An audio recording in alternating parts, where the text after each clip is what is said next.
Chapter 10 Australia and New Zealand. The historic isolation of New Zealand and Australia from the rest of the world has caused animals and organisms that are not found anywhere else to develop in these two countries. The unique biodiversity includes marsupials, or animals whose young are raised in the mother's pouch, such as kangaroos, wallabies, koalas, and bandicoots. Colonialism. New Zealand and Australia were both inhabited before the era of European colonialism. Aboriginal people are said to have migrated to Australia across Southeast Asia from the mainland of Asia. They made Australia their home and adapted to the physical geography of the continent. For thousands of years before the Europeans arrived, the Aborigines carved out an existence in Australia and developed their cultural ways. Only about 450,000 Aborigines remain in Australia today. New Zealand was inhabited by the Polynesian group called the Maori, who established themselves on the islands in the 10th century. For hundreds of years, they too established their culture and traditions in the region before the Europeans arrived. The Aborigines in Australia and the Maori in New Zealand are both confronted with the European invaders.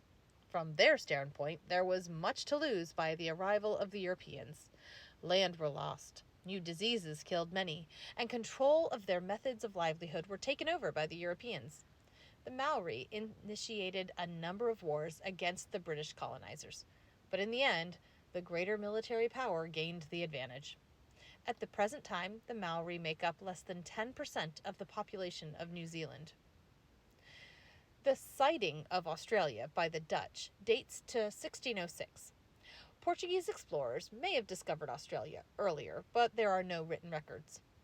In the early 1700s, the northern and western coastlines of Australia were known as New Holland. There were no established colonies. James Cook, a naval officer working for the British Navy, commanded the ship Endeavour and mapped Australia's eastern coast in 1770. He made port at Botany Bay, just south of the current city of Sydney, and claimed the region for Britain. He named the land New South Wales. The charting of the coast resulted in continued attention being paid to the region. Meanwhile, England had a severe problem with overcrowding of its prisons. Its problem was exacerbated by the loss of Britain's American colonies.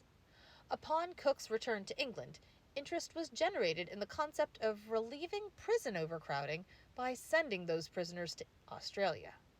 In 1787, 11 ships with 750 convicts sailed from Great Britain to Botany Bay. Prison colonies were established in Australia. By the end of the 17th century, the entire Australian continent was under the British Crown. At the same time that the movement of prisoners from England to Australia was diminishing, the next wave of immigration was being fueled by the discovery of gold in the 1850s. The practice of transferring prisoners to Australia ended in 1868. The arrival of the Europeans had caused a serious demise in the Aboriginal population. Aborigines were completely decimated in Tasmania. In 1901, the various territories and states of Australia came together under one federation called the Commonwealth of Australia. The British monarch is considered the head of state, though it is mainly a ceremonial position. There have been movements within Australia in recent years to separate from the British Crown, but they have not been approved. Australia has a democratically elected government. British naval officer James Cook mapped the coastline of New Zealand in 1769. As the colonial era emerged, Great Britain took possession of New Zealand and included it with its colony of New South Wales. In the 1840s, New Zealand became a separate Crown colony. The colony developed a local parliament and a representative government. By 1893, New Zealand made headlines as the first country in the world granting all women the right to vote. As a part of the British Empire, the country was made a Commonwealth nation in 1947 and has been functioning independently ever since. Australia. Physical geography. Australia is the flattest and driest inhabited continent, with the least fertile soils. Just slightly smaller in physical area than the continental United States, Australia is a large country with many resources, but few people relative to its size. The Tropic of Capricorn runs right through the middle of this country.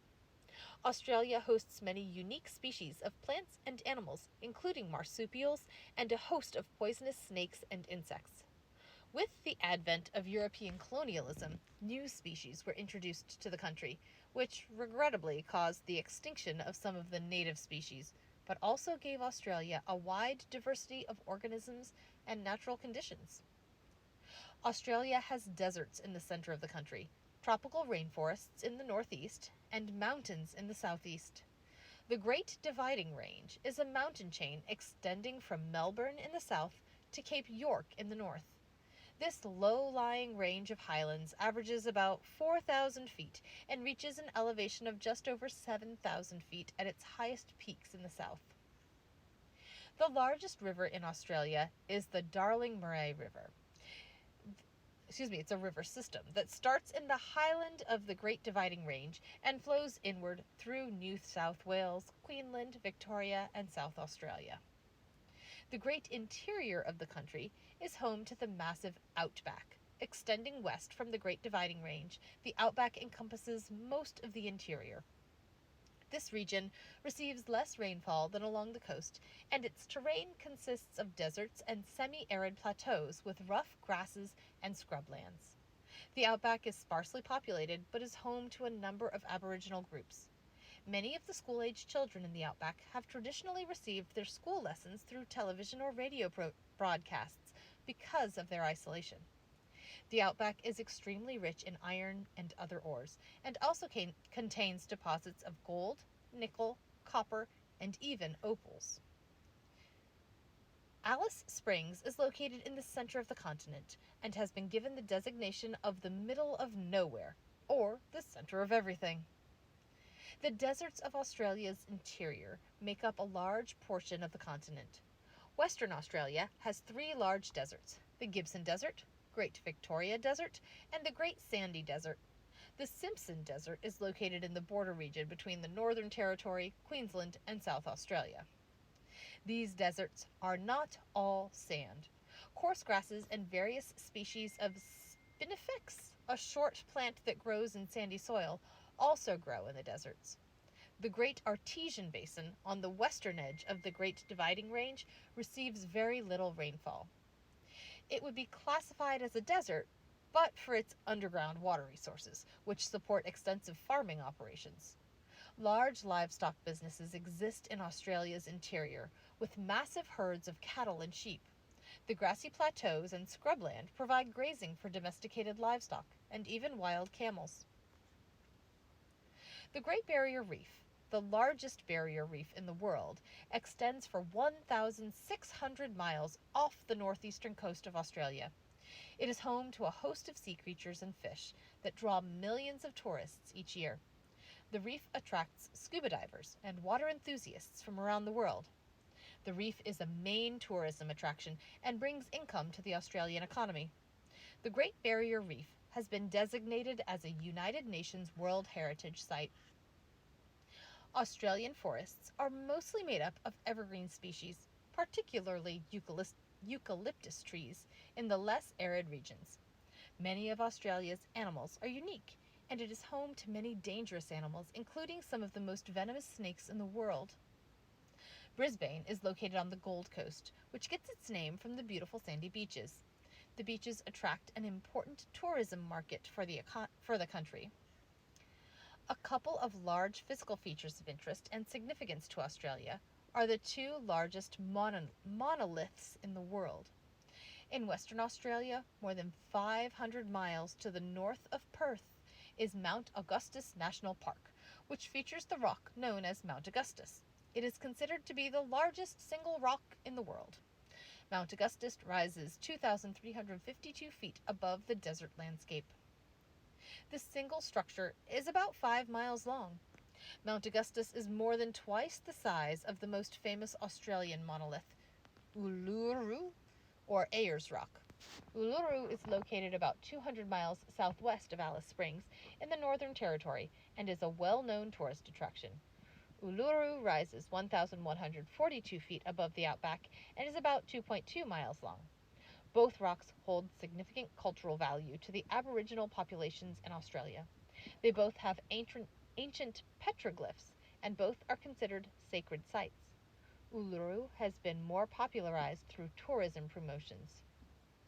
Climate regions. Central and Western Australia are sparsely populated. Large areas of the Northern Territory and the desert regions are uninhabited. Approximately 40% of Australia's interior is desert. The large landmass that can heat up during the summer months, triggering high temperatures. Low humidity allows heat to escape into the atmosphere after the sun goes down, so there is wide temperature variation between day and night. Along the northern coastal region, there are more tropical type A climates. Closer to the equator, and with the sea to moderate temperatures, the northern areas around Darwin and Cape York have little temperature variation. Temperatures in Darwin average about 90 degrees Fahrenheit in the summer and 86 degrees Fahrenheit in the winter. Spring monsoons bring additional rainfall from February to March. Tasmania, Victoria, and the core region of the southeast have more moderate and temperate type C climates. The main cities such as Sydney, Melbourne, and Adelaide are within this area. It's not surprising that there is a direct correlation between type C climates and the major population areas. The Tropic of Capricorn cuts across the continent, indicating that the cities are not that far south of the tropics. Average winter temperatures in June and July do not usually fall below 50 degrees Fahrenheit, and average summer temperatures in January and February remain around 70 degrees Fahrenheit. Since the seasons are reversed from that of the Northern Hemisphere, many Australians go to the beach for Christmas. The people. Australia is divided politically into 6 states and 2 territories. They are the Northern Territory, Australian Capital Territory, Western Australia, Tasmania, South Australia, Queensland, and New South Wales. Australian protectorates are composed of a number of small islands around Australia. Australian core areas are conducive to large human populations. To locate the core population areas in Australia, simply find the moderate type C climates. Australia has 2 core regions. There is a small core region in the west, anchored by the city of Perth. Most of Australia's people live in the large core region in the east along the coast. This region extends from Brisbane to Adelaide and holds most of the country's population. The total population of Australia in 2020 was only about 25 million. There are about 21 million people living in Mexico City, which gives you an idea of how sparsely populated Australia is. More than 90% of this population has European heritage. Most of this percentage is from the British Isles. English is the dominant language. Christianity is the dominant religion of choice. The makeup of the people is a product of European colonialism and immigration. Only about 2% of the current population consists of Aboriginal people, the original people of Australia. Australia's population has seen periodic growth spurts as waves of immigrants responded to national policies encouraging immigration. This was especially true after World War II. About 24% of the current population was born outside of Australia. Most come from the United Kingdom, and another large percent comes from New Zealand. Asian countries have also contributed to the Australian population, with measurable numbers of immigrants from China, Vietnam, and the Philippines. And lastly, people from Italy and India also make up a notable proportion of Australia's immigrant population. Australia's population is not spread evenly across the landscape, since a large portion of the country is desert. The population is concentrated, mostly in urban areas. About 90% of the population inhabits the cities, which are mostly in coastal areas. The largest city, Sydney, is often referred to as the New York of Australia. Sydney is positioned at the heart of the main core area, the state of New South Wales. To the south of Sydney is the Australian Capital Territory, home to the capital city of Canberra. Other major Australian cities include Melbourne, Perth, Adelaide, and Brisbane. Hobart is the largest city on the island of Tasmania, and Darwin is the largest city in the Northern Territory. English is the first language of the vast majority of the population. Indigenous languages have not fared so well. As many as 300 indigenous languages were spoken by Aborigines before the Europeans arrived, and just a few hundred years later, that number stands at about 70. Most Aboriginal languages are in danger of dying out. Until 1973, Australia had a collection of laws and policies known as the White Australia Policy, which served to limit the immigration of non-white persons to Australia. While the White Australia policies limited immigration from some areas, other policies sought to expand immigration from the United Kingdom. Subsidies were offered to British citizens to relocate to Australia. Between 1830 and 1940, more than 1 million British citizens took advantage of the offer. Australia's life expectancy is the third highest in the world for males and the seventh highest for females, but it has the highest rates of skin cancer in the world. The culture of Australia is primarily a Western culture, to some extent derived from Britain, but also influenced by the unique geography of Australia. The cultural input of Aboriginal, Torres Strait Islander, and other Australian people. Music is an integral part of Aboriginal culture. The most famous feature of their music is the didgeridoo. Contemporary Australian cuisine combines British and Indigenous origins with Mediterranean and Asian influences. Australia's abundant natural resources allow access to a large variety of quality meats, and to barbecue beef or lamb in the open air is considered a cherished national tradition. The great majority of Australians live close to the sea, and Australian seafood restaurants have been listed among the world's best. Bush tucker refers to a wide variety of plant and animal food native to the Australian bush. Bush fruits such as kakadu plums, finger limes, and desert quandongs, fish and shellfish of Australia's saltwater river system, and bush meats including emu, crocodile, and kangaroo. Many of these are still seasonably hunted and gathered by the Indigenous Australians. Kangaroo, emu, and crocodile meat is available in Australia, although they are not among the most commonly eaten meats. In colonial recipes, kangaroo was treated much like oxtail and braised until tender, forming a rich gravy. It is available today in various cuts and sausages. Lamb is very popular in Australia. Australia consumes more sheep meat than any other country. Iconic Australian foods include Anzac biscuits, lamingtons, Tim Tams, Chico rolls, fairy bread, and Vegemite, a vitamin-rich savory brewer's yeast which is spread on toasted bread. Economic geography. Most of Australia, especially the wide expanse of the arid interior known as the outback, has immense open spaces, agricultural potential, or excellent resource extraction possibilities. The extensive grasslands support tens of millions of domesticated animals, mainly sheep and cattle, which accounts for up to 1/5 of the world's wool production. Large agricultural businesses include thousands of acres under one operation. The western sector of the Great Dividing Range in New South Wales is an excellent region for commercial grain operations. The coastal region in Queensland, since it is warmer and receives more rainfall, is good for sugarcane and similar crops. Sheep and cattle ranches are common in central Queensland and Western Australia. Various regions of southern Australia are excellent for grape and fruit production. Australian wine production has risen to compete with the US and European markets. Only the dry central desert regions in the center of the continent are not favorable for agriculture. In the early portion of the 20th century, Australia gained enormous wealth by exporting food products to the rest of the world. This is still true, but the profit margin on food goods is no longer what it used to be. The country has had to look elsewhere to gain wealth. Are any Australian manufactured products available where you live? What products can you think of? Australia does not export many manufactured goods. Its main exports are food and raw materials. If you remember how countries gain wealth, the method with the highest value added profit is manufacturing. Think about Japan and the four Asian economic tigers and how they've gained wealth.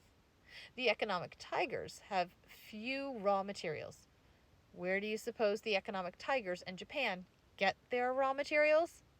With Japan's enormous manufacturing capacity, it has a high demand for imported iron ore, minerals, and raw materials. Though Australia is a former British colony, Great Britain is not considered Australia's largest trading partner. Australia is closer geographically to the Asian Economic Community than to the European Union. Japan has become Australia's biggest trading partner. When Australia is viewed in the news, in television programs, and in Hollywood movies, it's portrayed as a country with a similar standard of living to the United States or Europe. How do Australians have such a high standard of living if they don't manufacture anything for export?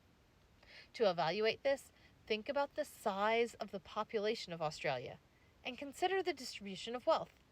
They export an immense amount of raw materials and have a relatively small population to share the wealth. Australia is an attractive place to visit. The environment, the animals, and the culture make it inviting for tourism. Tourism has become Australia's #1 means of economic income. From the Great Barrier Reef and the Gold Coast to the vast expanse of the outback, Australia has been marketing itself as an attractive place to visit with great success. Tourism from Japan provides a large percentage of tourist activity. Australia's future.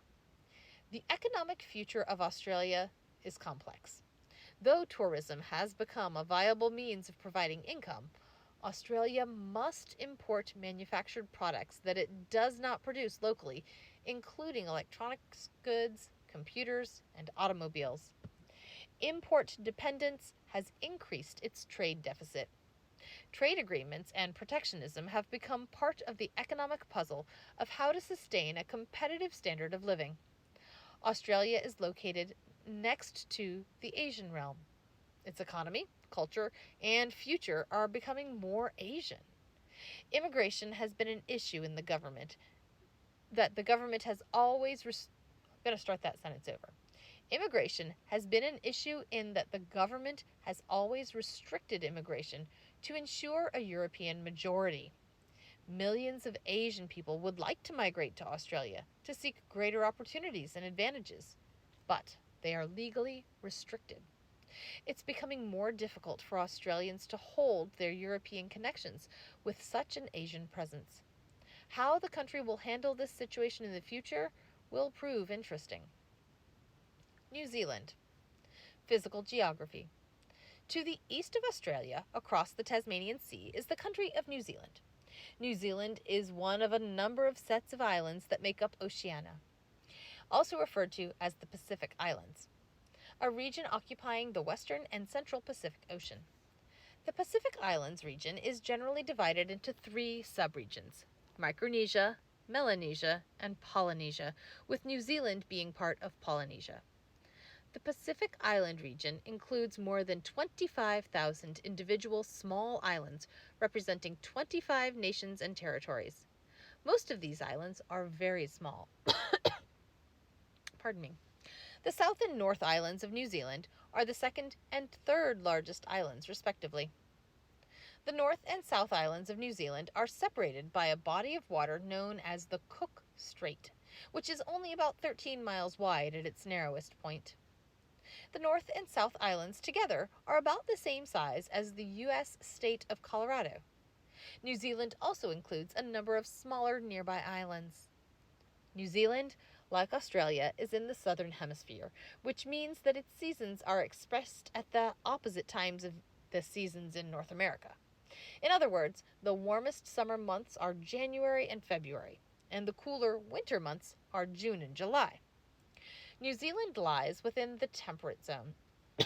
There are only very moderate seasonal differences, which are slightly more pronounced in the inland areas because the inland areas lack the moderate influence of the ocean. Sorry, I lost my place. In general, the North Island has somewhat warmer average temperatures than the South Island, In summer, average low temperatures are about 50 degrees Fahrenheit, with daytime highs around 75 degrees Fahrenheit. In the winter months, low temperatures average about 35 degrees Fahrenheit and high temperatures are about 50 degrees Fahrenheit. The occurrence of more extreme temperatures is limited to the mountainous peaks of the southern Alps. Snow is common in these mountainous regions, but rarely occurs in coastal regions. Rainfall is heaviest on the western coasts of both islands, but especially on the South Island. The prevailing western winds carry moisture from the ocean, come in contact with the mountains of the southern Alps, and high precipitation results. The mountains also have the opposite effect. On the eastern side of the mountains is a rain shadow, where the westerly winds blow hot, dry air, and the eastern coasts are therefore substantially drier than the western coasts. Therefore, average precipitation rates vary widely across the country. The average annual rainfall in Christchurch, which is on the eastern coast of the South Island, is about 25 inches per year. Auckland, in the mid portion of the North Island, receives twice that amount. And areas on the wetter western coast receive as much as 115 inches per year. As an island nation, New Zealand's coastlines and oceans are some of its most important geographic features. New Zealand has one of the world's largest exclusive economic zones, an ocean zone over which a nation has exclusive rights of exploration and exploitation of marine resources. New Zealand's exclusive economic zone covers more than 1 million square miles. The dramatic nature of New Zealand's landscape is well known to many moviegoers as the landscape of Middle-earth, as depicted in New Zealand film director Peter Jackson's version of J.R.R. Tolkien's Lord of the Rings. The North Island of New Zealand features a rather rugged coastline with numerous harbours, bays, and inlets. The port cities of Auckland and Wellington are located on two of the largest bays. The coastline of the South Island is somewhat more regular, except along the southern portion of the eastern coastline, which has deep fjords. Though the North Island has lower relief than its southern counterpart, its few mountains are volcanic in origin. The two main islands are accompanied by smaller islands around their shores. The North Island's highest peak is Mount Ruafeu, which reaches almost 9,175 feet and is an active cone volcano. It is located in the south-central part of the island. A range of highlands runs along its eastern side. The volcanism associated with Mount Ruafeu results from New Zealand's location atop two tectonic plates, the Pacific Plate and the Indo-Australian Plate. The boundary of these two plates forms a subduction zone under the North Island. Consequently, New Zealand experiences tens of thousands of earthquakes per year. Though most of the earthquakes do not greatly disrupt human activity, some have registered higher than 7 on the Richter scale. New Zealanders have made use of geothermal power generated by this and the tectonic features of the area, and hence New Zealand is home to several hydrothermal power plants. Biodiversity in New Zealand. New Zealand's geological history has laid the groundwork for more than 2,000 indigenous plant species, about 1,500 of which are found nowhere else in the world. The biomes of the North Island include a subtropical area, including mangrove swamps, an evergreen forest with dense undergrowth of moss and ferns, and a small grassland area in the central volcanic plain. The South Island biomes include extensive grasslands in the east, which are excellent for agricultural pursuits, forest areas dominated by native beech trees in the west, and an alpine vegetation zone in the southern Alps. In terms of fauna, the most influential factor may be the relative absence of predatory mammals, again related to New Zealand's geological history. With few ground predators and a favorable climate, bats, small reptiles, and birds were able to thrive and flourish. Many species of birds are flightless, such as the noted kiwi. New Zealand's most famous bird, the moa, was similar to the ostrich, but is now extinct. Moa could grow more than 12 feet high and weigh more than 500 pounds. New Zealand is known for its large number of species of wild birds. The kiwi is the most noted and is often used to refer to people from New Zealand, as it is the national symbol of the country. The weta is a huge insect that lives in New Zealand. Cultural dynamics and the Maori. New Zealand is home to many Polynesian groups. Its original inhabitants were the Maori, who came to the island around the 10th century. They grew crops of gourds and sweet potatoes. Fur seals were hunted regularly, as were moa, which were hunted to extinction before the Europeans arrived. The Maori had created extensive trading networks with other island groups and developed a heritage of traditional rituals and cultural ways. The Maori culture thrived for hundreds of years and was well established in New Zealand before the arrival of the colonial ships from Europe. Britain was the main colonizer of the islands. The British settled in to establish their presence and gain control. In 1840, the British colonizers and the Maori signed the Treaty of Waitangi, which granted British sovereignty over the islands, but allowed the Maori certain rights over tribal lands. The actual language in this treaty has been debated between the English version and the Maori version. Over time, the tribal lands were codified into legal arrangements by the European colonizers. Since the Treaty of Waitangi, the situation has evolved, with subsequent land exchanges, some legal and others questionable. The Maori have complained about unfair treatment and the loss of land and rights in the process. These issues have finally reached a point of negotiation in the past couple of decades. Starting in the 1990s, treaty settlements have been made to help correct the actions of the colonial activity and compensate the Maori for the conditions they were subjected to. Most of the Maori have lived on the North Island. They were a real concern for the European colonizers. Claimed by Great Britain in their colonial empire, the country of New Zealand became independent of Britain in 1901. In 2010, the estimate of the population of the country was about 4.3 million, with Europeans making up 60% of the population and the Maori making up 8%. There are also many people who are of mixed ethnic background, including Maori and other groups. Asians, Polynesians, and other ethnic minorities make up the rest. New Zealand's main religion is Christianity, and English is the official language. The Maori have not been integrated into New Zealand society to the same extent as Europeans have. The Maori now join the ranks of other Pacific Islanders that have moved to New Zealand from Samoa, Tonga, Cook Islands, and many other places in the South Pacific. New Zealand's urban areas reflect diversity in the various cultural landscapes and ethnic communities that have established themselves in specific neighborhoods within the main cities. A common dilemma with all peoples is the draw to return to their heritage and roots, which typically results in a more traditional lifestyle with stronger cultural ways. At the same time, the modern world pulls people toward more global and cosmopolitan culture that is steeped in modernity with changing fashions. The Maori and other ethnic groups in New Zealand find themselves facing this dichotomy of social dynamics. Economic conditions. Land and climate could be said to be New Zealand's most important natural resources. Fertile soils and a mild climate, complete with thousands of hours of sunshine annually, create ideal conditions for agriculture. Grass continues to grow throughout the year, which means that sheep and other livestock can be well grazed. Wool and other agricultural products, notably meat and butter, are important exports for New Zealand's economy. The largely rural life in early New Zealand led to the image of New Zealanders being rugged, industrious problem solvers. Healthy forests produce timber products, which are important to the economy as well. Some of New Zealand's natural resources are found underground, including coal, natural gas, gold, and other minerals. Wellington is the capital of the country and is located on the southern end of the North Island.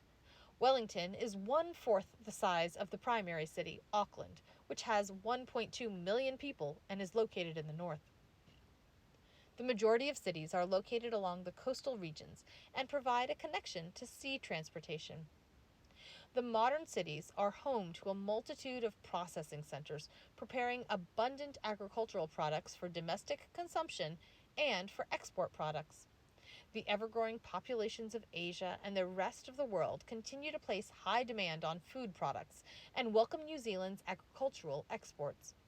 In relation to how countries gain wealth, agricultural profits are usually quite competitive and normally provide low profit margin. New Zealand does not gain a large part of its national income from mining or manufacturing, though these industries do exist. The high standard of living that exists in New Zealand is similar to that of Australia in that the population is not very large, so that the national wealth can be distributed via the private sector economy to accommodate a relatively good lifestyle and provide for a comfortable standard of living.